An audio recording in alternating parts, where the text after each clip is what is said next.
বন্ধুরা, উচ্ছের তো অনেক রকম রেসিপি ট্রাই করেছেন। তো আজ আমি যে উচ্ছের রেসিপিটা আপনাদের সাথে শেয়ার করছি, একবার এইভাবে বানিয়ে দেখবেন। অসাধারণ লাগে খেতে। যারা উচ্ছে খেতে পছন্দ করে না তারাও কিন্তু চেয়ে চেয়ে খাবে, এত সুন্দর হয়। এই উচ্ছের রেসিপিটা একেবারে ইউনিক একটা রেসিপি, যেটি গরম গরম ভাতের সাথে ভীষণ ভালো লাগবে। আর উচ্ছের যে একটা তেতো ভাব থাকে, সেই তেতো ভাবটা কিন্তু একদমই থাকবে না। একদম তেতো ভাব ছাড়াই আজকে এই উচ্ছের রেসিপি আজকে আমি আপনাদের সাথে শেয়ার করব। পুরো ভিডিওটা দেখুন, আশা করছি ভীষণ ভালো লাগবে। আর ভিডিওটা ভালো লাগলে অবশ্যই বন্ধুদের সাথে শেয়ার করে ভিডিওটিতে একটি লাইক দিয়ে দেবেন। আমি রূপা, ব্লগস উইথ রূপা চ্যানেলে আপনাদের সবাইকে স্বাগত জানালাম আজকের এই সুন্দর রেসিপিটি দেখার জন্য। আমি এখানে দেখো 3টে উচ্ছে নিয়ে নিয়েছি। আর উচ্ছেগুলোকে কিন্তু আমি খুব ভালো করে আগে ধুয়ে নিয়েছি। ধুয়ে তারপর উচ্ছেগুলোকে আমি দেখো গোল গোল চাকা চাকা করে কেটে নিয়েছি। ঠিক এই রকমই গোল গোল চাকা চাকা করে এই রেসিপির ক্ষেত্রে কেটে নিতে হবে। এবারে উচ্ছেগুলোর মধ্যে আমি দিয়ে দেবো নুন, আর নুনটা ভালো করে মাখিয়ে নেব। এইভাবে নুনটা মাখিয়ে কিছুক্ষণ রেখে দিলে উচ্ছের যে একটা তেতো জল কেটে বেরোই, সেই তেতো জলটা কিন্তু ফেলে দিতে হবে। তাহলে উচ্ছের থেকে অনেকটা পরিমাণে তেতো ভাবটা কেটে যাবে। ভীষণ সুন্দরভাবে এই উচ্ছের রেসিপিটি বানানো যায় বা বানানো হচ্ছে, আজকে আমি আপনাদের সাথে শেয়ার করছি। এই রেসিপিটি একবার হলেও দেখবেন বা বাড়িতে বানাবেন, ভীষণ ভালো লাগে খেতে। তো চলুন, রেসিপিটি বানানোর জন্য আমি চলে এলাম গ্যাসেতে। একটা কড়াই বসিয়ে দিয়ে দিয়েছি এখানে সাদা তেল, আর দিলাম একটু হলুদের গুঁড়ো। আমি এখানে এই উচ্ছের রেসিপিটি সাদা তেল দিয়ে বানাচ্ছি, আপনারা চাইলে সর্ষের তেল দিয়েও বানিয়ে নিতে পারেন। এবারে ওই গরম তেলের মধ্যে আমি দিয়ে দেব উচ্ছেগুলো, আর উচ্ছেগুলোকে ভেজে নেব। প্রথমে উচ্ছেগুলোকে একটু ভেজে নেওয়ার জন্য আমি উল্টে পাল্টে গরম তেলের মধ্যে দিয়ে নাড়াচাড়া করে নিচ্ছি। তার যেহেতু এখানে হলুদও দিয়েছি, কালারটাও বেশ সুন্দর আসবে উচ্ছের। আর নুন তো মাখানোই আছে। আর যখন ভেজে নেওয়া হবে উচ্ছের যে আমি নুনটা মাখিয়ে রাখার ফলে যে জলটা বেরোবে, সেই জলটাকে ছেঁকে ছেঁকে কিন্তু উচ্ছেগুলোকে ভেজে নিতে হবে। আর উচ্ছেগুলোকে একদম লাল করে ভাজবো না, জাস্ট একটু এপাশ ওপাশ উল্টে পাল্টে দিয়ে হালকা একটু লালচে লালচে কালার হবে, সেই পর্যায়ে উচ্ছেগুলোকে ভেজে নেব।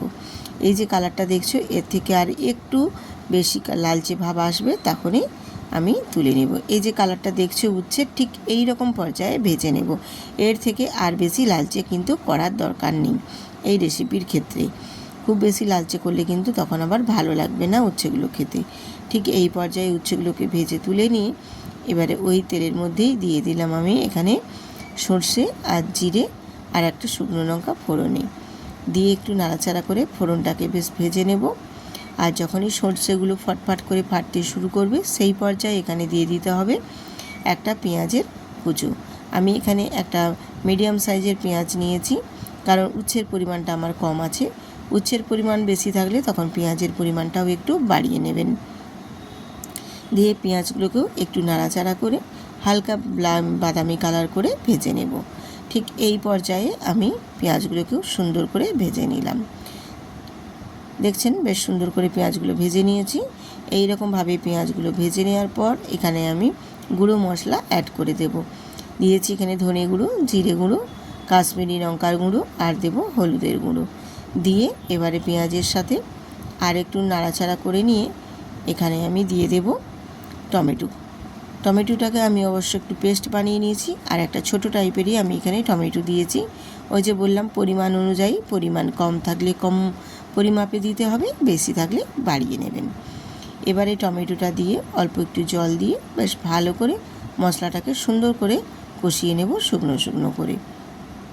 এইভাবে মশলাটাকে সুন্দর করে কষিয়ে নিলে মশলার থেকে বেশ একটা তেল ছেড়ে আসবে। সেই পর্যায়ে কিন্তু একটু মশলাটাকে কষিয়ে নিতে হবে, তাহলে মশলার কাঁচা গন্ধটাও সুন্দরভাবে চলে যাবে। আর মশলা কষানো হতে হতেই আমি কিন্তু এখানে স্বাদ মতো নুন দিয়েছি। আর নুনটা পরিমাণ মতো দেখেই দিতে হবে, কারণ উচ্ছেটাতেও কিন্তু নুন মাখিয়েই ভেজে নিয়েছি, এই কারণে নুনের পরিমাপটা দেখেই কিন্তু দিতে হবে। এবারে দেখো বেশ সুন্দর করে একদম তেল ছেড়ে গেছে মশলার থেকে। এবারে আর একটু শুকনো শুকনো করে কষিয়ে নিচ্ছি। কষিয়ে নিয়ে তারপর এখানে আমি দিয়ে দেব পরিমাপ মতো জল। তো জলটা অবশ্য একদমই অল্প করেই দিতে হবে, খুব বেশি দেওয়ার দরকার নেই, কারণ আমি উচ্ছেগুলো তো আগে ভেজে নিয়েছি মানেই হাফেরও বেশি সেদ্ধ হয়েই গেছে। এবারে যেটুকু বাকি থাকবে এই জলের মধ্যেই আমি রান্নাটা করে নেব। জলটা এখানে আমি হাফ বাটি পরিমাপ করে দিয়েছি, দিয়ে জলটা আমি ফুটে ওঠা পর্যন্ত অপেক্ষা করে নিয়েছি। বেশ সুন্দরভাবে দেখো ফুটতে শুরু করেছে। এই পর্যায়ে আমি ঝালের জন্য দিয়েছি 3-4টা কাঁচা লঙ্কা, দিয়ে আমি এখানে আরও 1 মিনিট মতো ঝোলটা ফুটিয়ে নিয়েছি।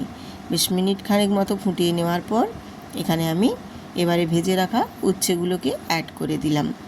ভেজে রাখা উচ্ছেগুলোকে এবারে গ্রেভির মধ্যে দিয়ে আবারও নাড়াচাড়া করে নিয়ে গ্রেভির মধ্যে সমস্ত উচ্ছেগুলোকে খুব ভালো করে একটু নাড়াচাড়া করে ডুবিয়ে দিলাম এপাশ ওপাশ করে, দিয়ে আবারও আমি এটাকে খুব ভালো করে আবার কিছুক্ষণ রান্না করে নেব। তাহলে বেশ উচ্ছেগুলোর ভেতরে এই মশলা, নুন, ঝাল সব কিছুটাই ভেতরে ঢুকবে, আর সুন্দর করে গ্রেভিটাও বেশ একদম গামাখা হয়ে রেডি হয়ে যাবে। আর সবশেষে নামানোর আগে অল্প কয়েক দানা একটু চিনি দিয়ে দেবেন। চিনিটা দিলে এই উচ্ছে রেসিপির ক্ষেত্রে খেতে বেশ সুন্দর লাগবে।